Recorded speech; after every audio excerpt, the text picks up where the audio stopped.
ẹ sọ fún gbogbo bísí bọ́dì lẹ́nu iṣẹ́ o azulu kan ló àdúgbò ẹ ṣe ẹṣọgbà ìrùn ẹṣọgbà ìrùn ẹlẹ́rìn kò tí ń kò ẹ̀dẹ̀ wọn sọ fẹ́ ẹ̀dùn rẹ̀ ń bá yín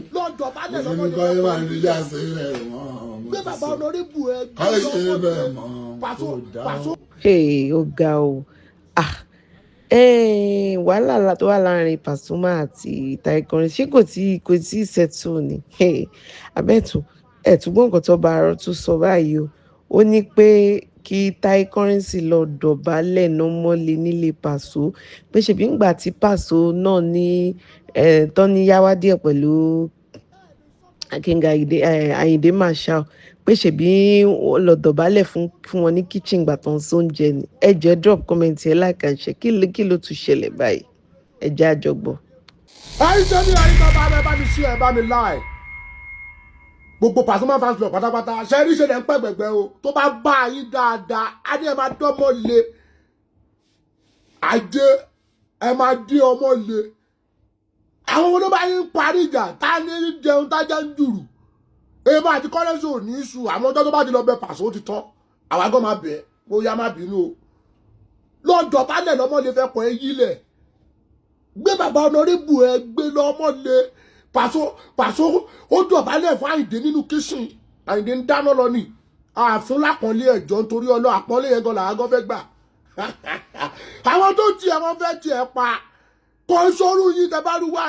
ẹ máa rú lọ ni tẹ bá pé wá ẹ ní pé lọ ẹ tó kọ̀ọ̀kan ògùn gbọ́ gbogbo ọpọlọdá ló yẹ kó rá èmi àwọn wo ló bá yín sẹ́tù ẹ lè sọ́tọ̀pù èmi àfi tí kọ́lẹ́sì bá lọ bẹ̀bẹ̀ yes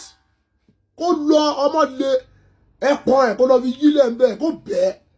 èbí Wasiu Ayinde sọ fún kílé tí ò lọ bóyá Wasiu Ayinde ní ìwà àti Jíbọ́lá ń jà ní ìwà àti Jíbọ́lá ń jà ní àbà àgbàlagbà ìwà àti Jíbọ́lá ń jà ní tó yẹ kó rí bẹ́ẹ̀ ó yà lọ bá kó lọ́dọ̀ kí ló dé tí ò dẹ̀ lọ ṣe Paso kò ń ṣe ń tán kọlu àpáta ayérayé burúkú ni tẹ bá dorí afọ́dànù abẹ́ ìsinmi ẹ máa lọ́mọdé tẹ́ ẹ bá lọ́mọdé ìjà yóò lè parí tẹ́ ń wá ní wá ní tẹ́ ẹ bá ti lọ́mọdé kẹ́tọ́ fi ẹ̀pọ̀ yílẹ̀ ìjà yóò lè parí Paso kan ò lè sọ pé Oba Aro tó eléyà máa kọ́